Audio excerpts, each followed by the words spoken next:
अंधेरी रात थी। आसमान में काले बादल मंडरा रहे थे और बिजली कभी कभी आकाश को चीरती हुई चमक जाती थी।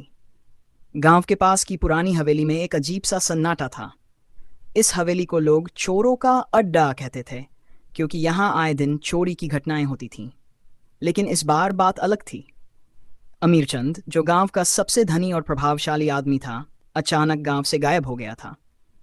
कुछ लोगों का कहना था कि उसे चोरों ने किडनैप कर लिया है, तो कुछ का मानना था कि वह अपने गुप्त खजाने को बचाने के लिए खुद छिप गया है। अमीरचंद के गायब होने के 3 दिन बाद गांव के एक कोने में एक साधारण सा दिखने वाला आदमी, जिसका नाम बंसी था, अचानक चर्चा में आ गया। वह दावा कर रहा था कि उसने अमीरचंद को आखिरी बार उसी पुरानी हवेली के पास देखा था। गांव के लोग बंसी की बातों को सुनकर उसे शक की निगाहों से देखने लगे। कुछ का मानना था कि बंसी ही असली चोर है, लेकिन बंसी ने अपनी सफाई में कहा, मैंने बस देखा, मुझे कुछ नहीं पता। बंसी के इस जवाब से गांव के मुखिया नाराज हो गए और उन्होंने उसे हवेली जाकर सच्चाई लाने का आदेश दिया। बंसी के पास कोई विकल्प नहीं था। वह डरते डरते हवेली की ओर बढ़ा। हवेली में घुसते ही उसे अजीब सी आवाजें सुनाई दीं। एक बड़ा सा कमरा था, जिसमें धूल और जाले लगे हुए थे। कमरे के बीचों बीच एक लोहे का पुराना सा संदूक रखा हुआ था। बंसी ने संदूक को छूने की कोशिश की। तभी पीछे से किसी ने उसका कंधा पकड़ लिया। बंसी ने डर कर पीछे मुड़कर देखा। वह अमीरचंद था, लेकिन उसकी आंखों में वह घमंड और रौब नहीं था जो हमेशा रहता था। उसके चेहरे पर डर और घबराहट थी। अमीरचंद ने धीमी आवाज में कहा, बंसी, ये जगह छोड़ दो, यहाँ रहना खतरनाक है। बंसी ने हिम्मत जुटाकर पूछा, आप यहाँ क्या कर रहे हैं? गांव के लोग आपकी तलाश कर रहे हैं। अमीरचंद ने कुछ कहने के लिए मुंह खोला ही था कि अचानक हवेली की खिड़की से तेज हवा आई और संदूक अपने आप खुल गया। संदूक के अंदर से चमचमाते सोने के सिक्के और गहने झलकने लगे। तभी कमरे में किसी के कदमों की आवाज गूंजने लगी। बंसी और अमीरचंद ने पलटकर देखा। एक लंबा आदमी, जिसका चेहरा काले कपड़े से ढका हुआ था, धीरे धीरे उनकी ओर बढ़ रहा था। उसकी चाल में एक अजीब सा डरावना अंदाज था। अमीरचंद के चेहरे पर पसीना छलकने लगा। बंसी ने चिल्लाकर पूछा, तुम कौन हो? आदमी ने धीरे से कहा, असली चोर तो वह है जो पूरे गांव को धोखा देता है। बंसी ने हैरानी से अमीरचंद की तरफ देखा। अमीरचंद चुप था, लेकिन उसके हाव भाव ने सब कुछ बयान कर दिया। उस आदमी ने संदूक की ओर इशारा किया और कहा, यह खजाना किसका है अमीरचंद? इसका सच बताओ, या आज ये राज हमेशा के लिए खत्म हो जाएगा। कमरे में एक सन्नाटा छा गया। हवेली की दीवारों से आती अजीब सी आवाजें और तेज हो गई। बंसी को लगने लगा कि यह रात कमरे में सन्नाटा इतना गहरा हो गया था कि बंसी को अपनी सांसों की आवाज भी भारी लगने लगी। अमीरचंद कांपते हुए उस काले कपड़े वाले आदमी को देख रहा था। उसकी आंखों में भय और गुस्से का अजीब मिश्रण था। बंसी ने खुद को संभालते हुए फिर पूछा, अमीरचंद जी, ये आदमी क्या कह रहा है? ये खजाना आखिर है किसका? अमीरचंद ने अपना गला साफ किया, लेकिन उसके होंठ हिलने से पहले ही उस काले कपड़े वाले आदमी ने गुस्से से चिल्लाया, जवाब दो, नहीं तो अंजाम भुगतने के लिए तैयार हो जाओ। उसकी आवाज़ इतनी खौफनाक थी कि बंसी को लगा जैसे दीवारें भी थरथरा रही हैं। अमीरचंद ने कांपते हुए कहा, यह खजाना मेरा है। नहीं, मेरा नहीं, यह मेरे दादाजी का था। उन्होंने इसे यहाँ छुपाया था ताकि किसी और के हाथ न लगे। मैं बस इसे सुरक्षित रखने आया था। काले कपड़े वाला आदमी हंसा, लेकिन उसकी हंसी में खुशी नहीं थी। उसने धीमे स्वर में कहा, झूठ बोलने की आदत गई नहीं तुम्हारी अमीरचंद। तुम्हारे दादाजी ने यह खजाना किसी और से चुराया था, और यह राज आज खुलकर रहेगा। यह सुनते ही बंसी का दिमाग चकराने लगा। वह समझ नहीं पा रहा था कि इस खजाने का सच क्या है।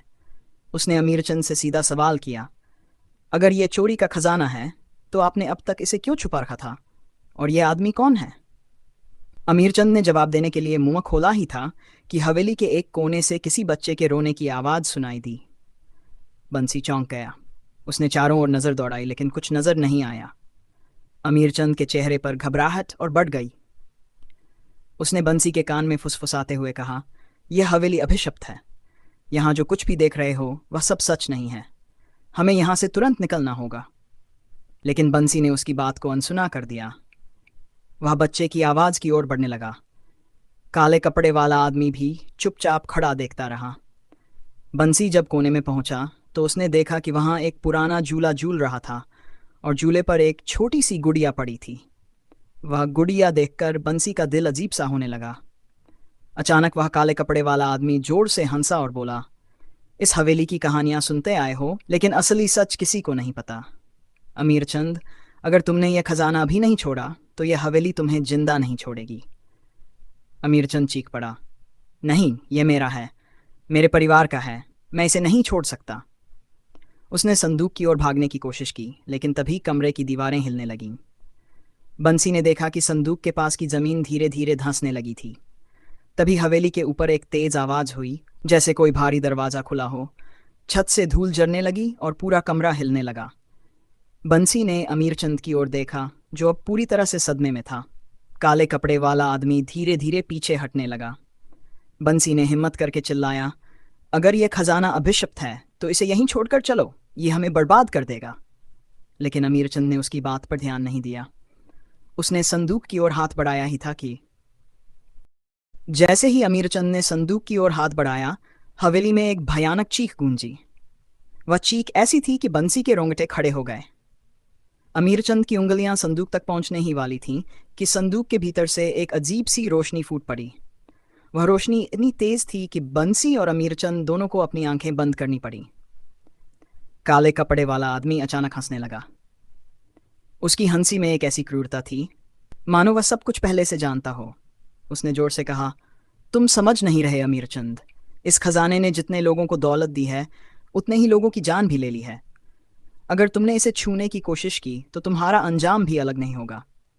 अमीर चंद ने घबराते हुए जवाब दिया, यह मेरा है, यह खजाना मेरे परिवार की अमानत है, इसे मुझसे कोई नहीं छीन सकता।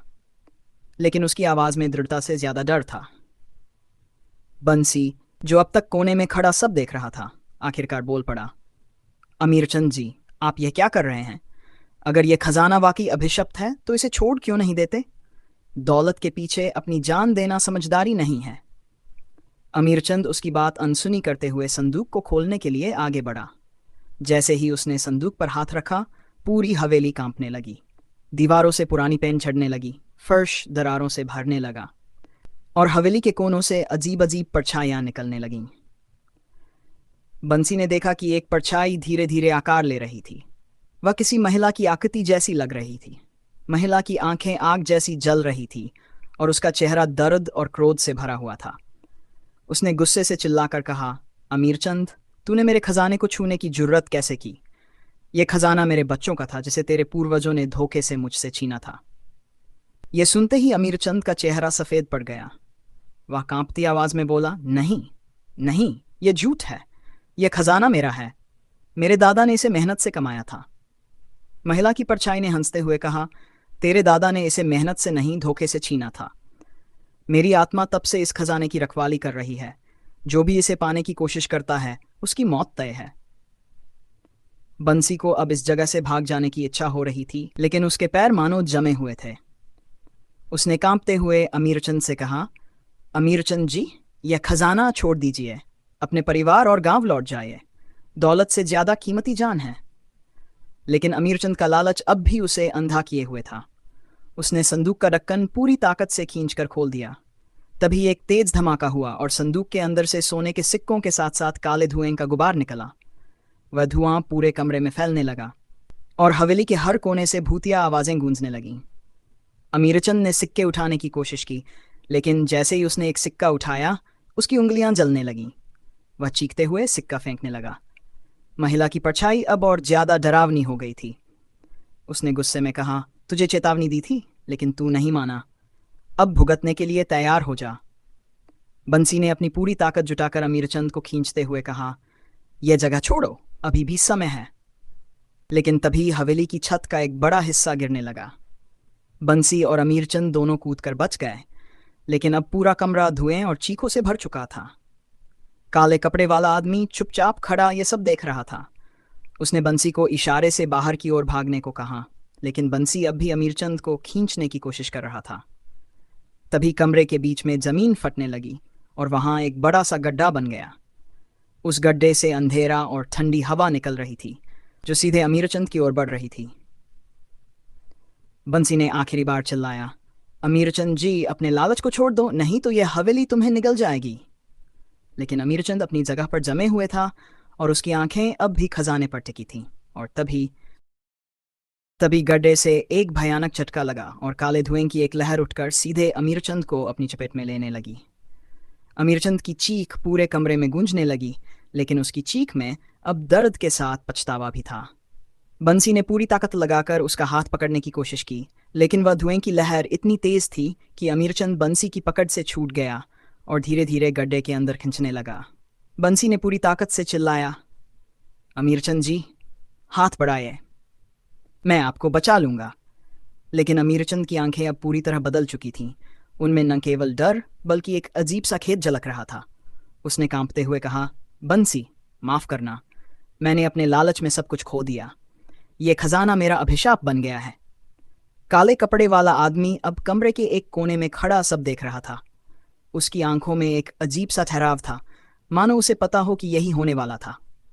उसने गहरी आवाज में कहा, जो अपने गुनाहों का बोझ उठाने से डरते हैं वे इसी अंधेरे में समा जाते हैं। अमीरचंद, तूने अपने लालच और झूठ से जो दूसरों की जिंदगियां बर्बाद की थी, आज वही अंधेरा तुझे निगल रहा है। अचानक हवेली में फिर से वो महिला की परछाई प्रकट हुई। वह और अधिक क्रोधित और विशाल लग रही थी।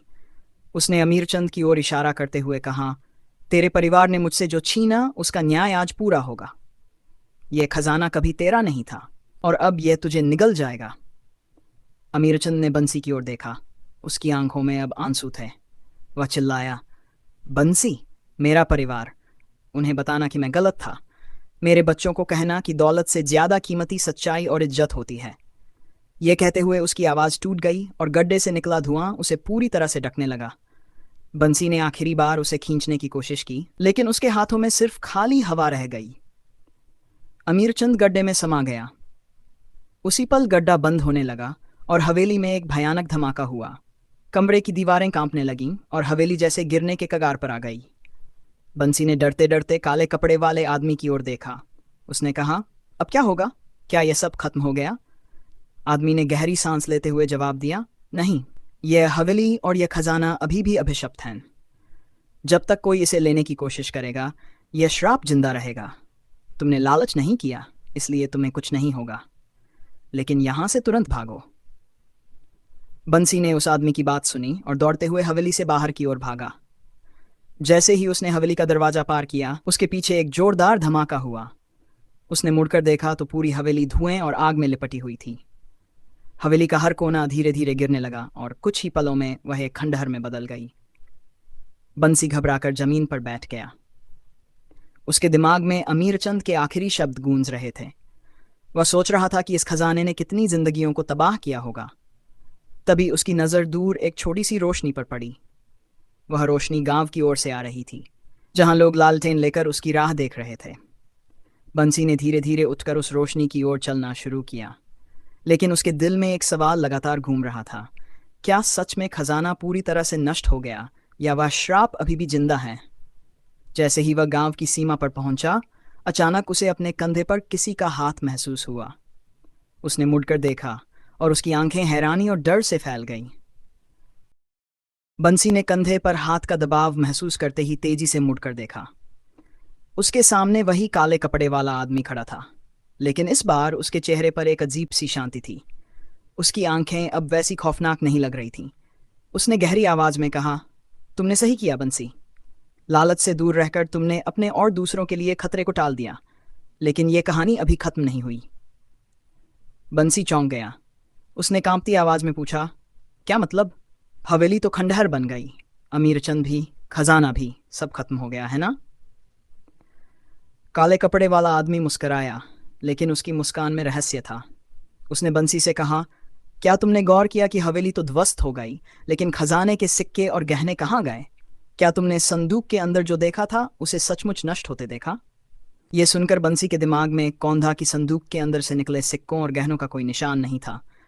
उसने याद किया कि गड्ढा बनने के बाद सब कुछ अंधेरे में समा गया था, लेकिन वह खजाना, क्या वह अभी भी कहीं मौजूद था? बंसी ने घबरा कर कहा, लेकिन वह सब तो श्रापित था।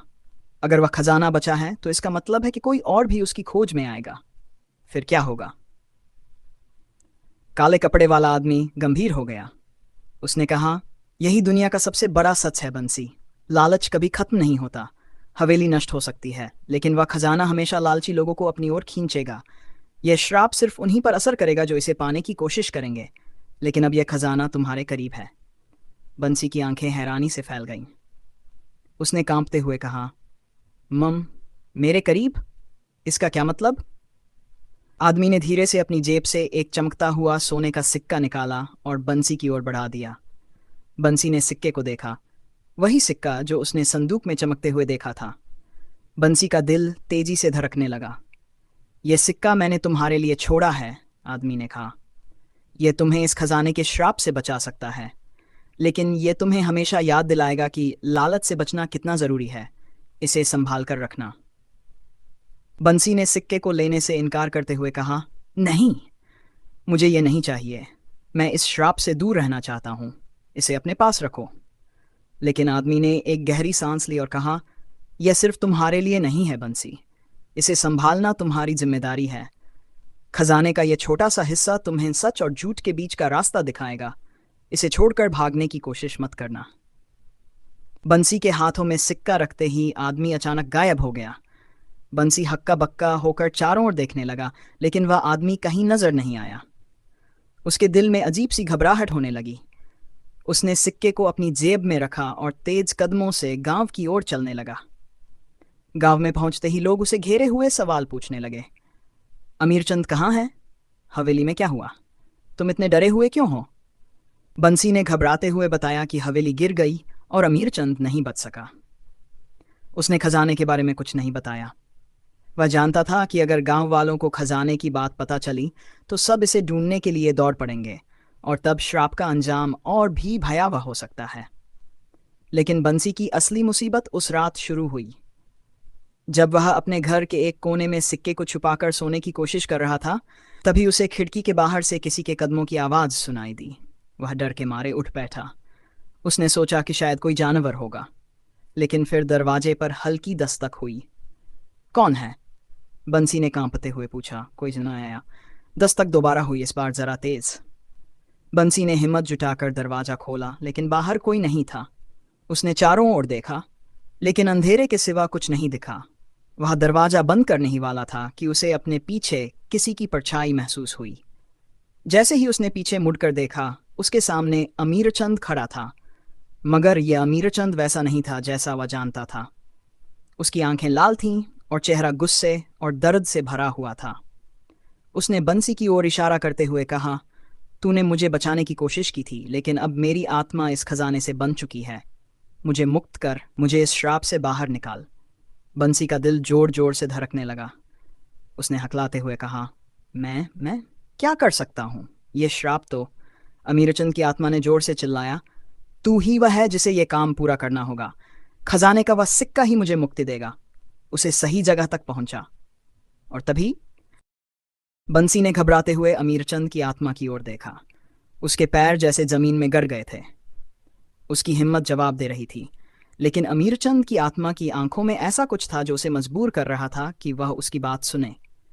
सिक्के को सही जगह पहुंचाना, लेकिन वह जगह कहाँ है और कैसे करूंगा मैं ये सब? बंसी ने कांपती आवाज में पूछा। अमीरचंद की आत्मा ने गहरी आवाज में कहा, यह सिक्का श्रापित खजाने का हिस्सा है। इसे उस जगह वापस ले जाना होगा जहां से ये लिया गया था। वहीं मेरा और इस खजाने का श्राप समाप्त हो सकता है। लेकिन वह जगह कहाँ है? बंसी ने फिर पूछा। अमीरचंद की आत्मा ने अपने कांपते हाथों से बंसी की ओर इशारा किया। उसके इशारे का पीछा करते हुए बंसी की नजरें कमरे के कोने में पड़ी उस नक्शे पर गई जो उसने हवेली से भागने के वक्त जल्दीबाजी में उठा लिया था। बंसी ने कांपते हाथों से वह नक्शा उठाया। उस पर एक पुराना किला और जंगलों से घिरी एक रहस्यमयी जगह का संकेत था। यह किला कहाँ है? बंसी ने पूछा। अमीरचंद की आत्मा ने धीरे से कहा, यह किला ताप्ती नदी के किनारे है। यह वह जगह है जहां यह खजाना पहले था और वहीं इसे लौटाना होगा। लेकिन याद रखना, इस रास्ते में कई खतरों का सामना करना पड़ेगा। कई लोग जो इस खजाने की ताकत जानते हैं तुम्हें रोकने की कोशिश करेंगे। बंसी के माथे पर पसीने की बूंदें चमकने लगीं। उसने हिम्मत जुटाकर कहा, अगर यह करने से आपकी आत्मा को शांति मिलेगी तो मैं ये करूँगा, लेकिन क्या तुम मेरे साथ चलोगे? अमीरचंद की आत्मा हंस पड़ी, लेकिन उसकी हंसी दर्द से भरी हुई थी। मैं तुम्हारे साथ नहीं जा सकता। बंसी, मेरा श्राप मुझे इस दुनिया और उस दुनिया के बीच जकड़े हुए है। लेकिन तुम अकेले नहीं होगे। जो भी सच्चाई के लिए लड़ेगा वह तुम्हारी मदद करेगा। ये कहते ही अमीरचंद की आत्मा धीरे धीरे गायब होने लगी। बंसी ने उसे रोकने की कोशिश की, लेकिन वह सिर्फ हवा में विलीन हो गया। कमरे में अब एक अजीब सा सन्नाटा छा गया। बंसी ने सिक्के को कसकर अपनी जेब में रखा और नक्शे को ध्यान से देखने लगा। अगली सुबह बंसी ने अपनी यात्रा शुरू की। वह जानता था कि यह आसान नहीं होगा। ताप्ती नदी तक का रास्ता खतरनाक और लंबा था। उसने अपने सफर की शुरुआत जंगल से की। जंगल घना और डरावना था। पेड़ों की शाखाएं इतनी मोटी थीं कि सूरज की रोशनी भी जमीन तक नहीं पहुंच पाती थी। जंगल के अंदर चलते हुए उसे ऐसा महसूस हुआ कि कोई उसका पीछा कर रहा है। हर कदम पर उसे सूखी पत्तियों की चरमराहट सुनाई दे रही थी। उसने पीछे मुड़कर देखा, लेकिन वहां कोई नहीं था। बंसी ने खुद को समझाया कि यह उसका भ्रम है और वह आगे बढ़ा। लेकिन कुछ ही देर में उसकी नज़र एक अजीब आदमी पर पड़ी। वह आदमी दूर एक पेड़ के नीचे बैठा हुआ था और उसके हाथ में वही सिक्का जैसा कुछ चमक रहा था। बंसी का दिल जोर से धड़कने लगा। ये कैसे हो सकता है? सिक्का तो मेरे पास है, उसने सोचा। बंसी ने साहस जुटाकर उस आदमी के पास जाने का फैसला किया। जैसे ही वह करीब पहुंचा, वह आदमी हंस पड़ा। उसकी हंसी खतरनाक थी, मानो वह सब कुछ जानता हो। उसने बंसी की ओर देखकर कहा, तो तुम वह हो जो इस खजाने को लौटाने जा रहा है? बंसी ने चौंकते हुए पूछा, तुम कौन हो और तुम्हें कैसे पता कि मैं खजाने को लौटाने जा रहा हूं? उस आदमी ने धीरे से कहा, मेरा नाम पूछना व्यर्थ है, लेकिन मैं वह हूं जिसने इस खजाने को पहली बार छुआ था। अब मैं इस श्राप से बंधा हुआ हूं।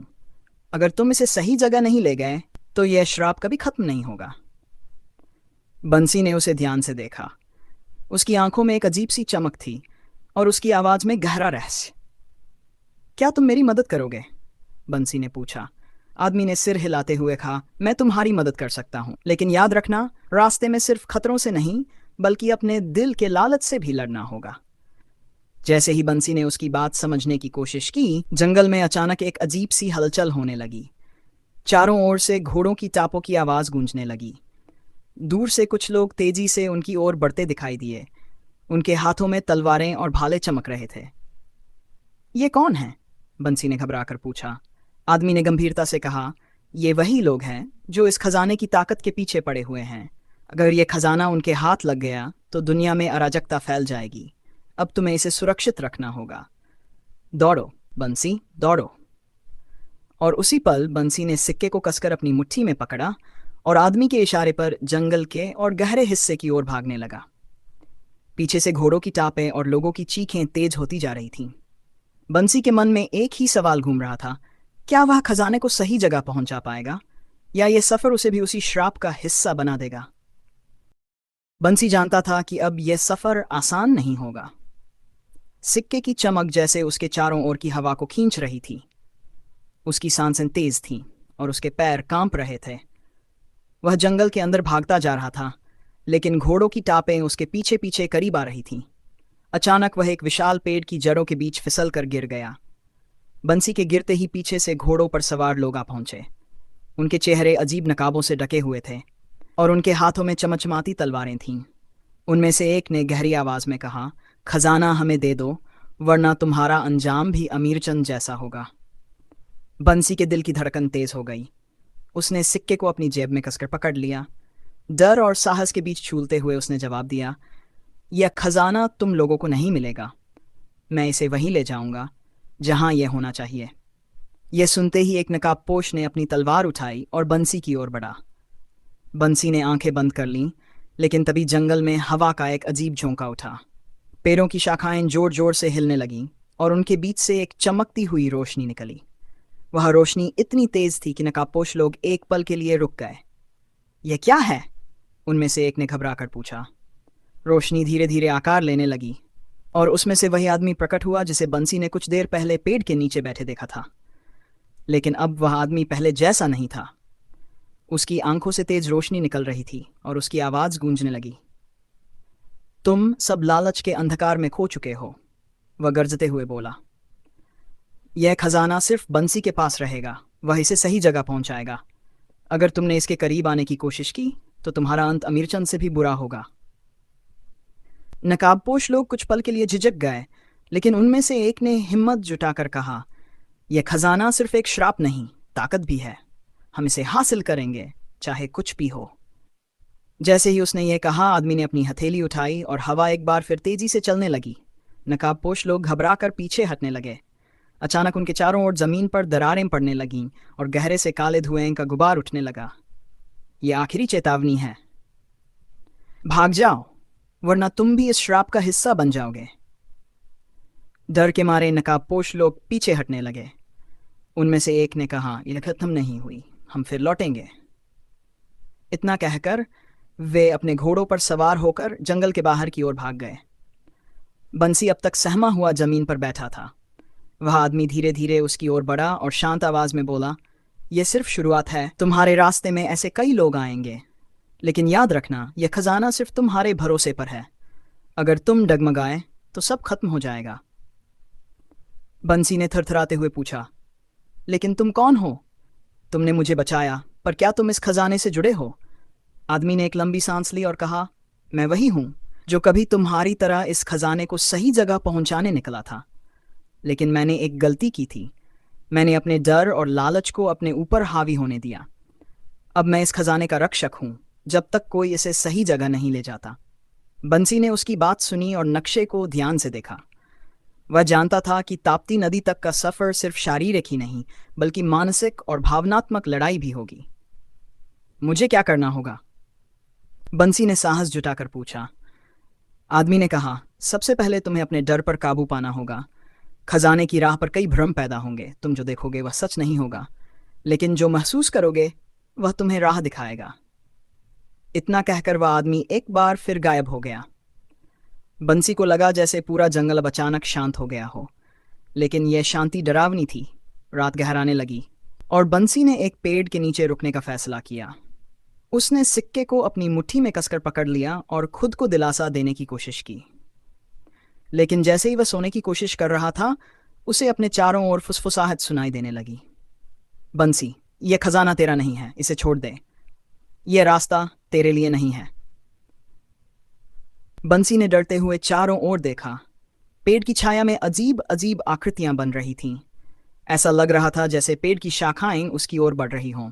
यह सब भ्रम है, बंसी ने खुद को समझाया। लेकिन फुसफुसाहट तेज होती जा रही थी। अचानक एक महिला की परछाई उसके सामने आई। उसकी आंखें जलती हुई अंगारों जैसी थीं। उसने कड़कती आवाज में कहा, इस खजाने ने मुझे भी मारा था, अब तेरा भी वही अंजाम होगा। बंसी चिल्लाकर उठ बैठा। उसे समझ नहीं आया कि वह सपना देख रहा था या यह सब सच था। लेकिन तभी उसकी जेब में रखा सिक्का हल्की गर्मी देने लगा, जैसे उसे चेतावनी दे रहा हो। यह रास्ता डरावना है, लेकिन इसे मुझे ही पार करना होगा, बंसी ने खुद से कहा। उसने नक्शे को फिर से देखा और एक बार फिर ताप्ती नदी की ओर चल पड़ा। लेकिन उसे नहीं पता था कि अगले मोड़ पर जो होने वाला था वह उसकी हिम्मत को पूरी तरह से परखने वाला है। बंसी ने ताप्ती नदी के किनारे पहुंचने तक कई खतरों और अजीब घटनाओं का सामना किया। हर कदम पर उसे ऐसा लगा जैसे कोई अदृश्य शक्ति उसे रोकने की कोशिश कर रही हो। रास्ते में कई बार उसे अपने फैसले पर शक हुआ, लेकिन हर बार उसने अपने दिल की बात सुनी और हिम्मत जुटाई। आखिरकार वह उस पुराने किले के खंडहर तक पहुंचा जिसे नक्शे में दिखाया गया था। किला वीरान था, लेकिन वहां की दीवारें अभी भी इतिहास की गवाह थीं। उसने सिक्के को अपनी मुट्ठी में कसकर पकड़ लिया और किले के बीचों बीच बने प्राचीन पत्थर के चबूतरे तक पहुंचा। जैसे ही उसने सिक्का उस चबूतरे पर रखा, जमीन हल्की सी कांपी। हवा में एक अजीब सी ऊर्जा फैलने लगी। चारों ओर से सुनहरी रोशनी निकलने लगी और उस रोशनी के बीच अमीरचंद की आत्मा प्रकट हुई। अमीरचंद की आंखों में कृतज्ञता थी। उसने बंसी की ओर देखते हुए कहा, तुमने वह कर दिखाया जो कोई और नहीं कर सका। तुमने लालच को परे रखकर न केवल मुझे बल्कि इस खजाने को भी मुक्त कर दिया। अब यह खजाना श्राप मुक्त हो गया है और अपनी सही जगह पर लौट आया है। बंसी की आंखों में आंसू थे। उसने सिर झुकाकर कहा, मैंने बस वही किया जो सही था, अब आप शांति से जा सकते हैं। अमीरचंद की आत्मा ने मुस्कुराते हुए कहा, तुमने न केवल मुझे मुक्त किया है बल्कि अपने दिल की सच्चाई से यह साबित किया है कि इंसानियत लालच से बड़ी होती है। ये दुनिया तुम्हारी सच्चाई को हमेशा याद रखेगी। जैसे ही ये कहा, अमीरचंद की आत्मा सुनहरी रोशनी में विलीन हो गई। किला अचानक शांत और चमकदार हो गया। वह पत्थर का चबूतरा अब सुनहरे फूलों से ढक गया था और ऐसा लगा जैसे वहां एक पवित्रता छा गई हो। बंसी ने गहरी सांस ली। उसे ऐसा लगा जैसे उसके कंधों से कोई बड़ा बोझ उतर गया हो। उसने किले से बाहर निकलते हुए आसमान की ओर देखा और मन ही मन प्रार्थना की। गांव लौटने पर लोगों ने उसे घेर लिया। बंसी ने पूरी कहानी नहीं बताई, लेकिन उसने इतना जरूर कहा कि खजाना अब सही जगह पर है और गांव को अब किसी खतरे का सामना नहीं करना पड़ेगा। लोगों ने उसे गले लगाया और उसकी बहादुरी की तारीफ की। बंसी के दिल में अब शांति थी। उसने ये महसूस किया कि सही काम करने का सुख किसी भी खजाने से बड़ा होता है।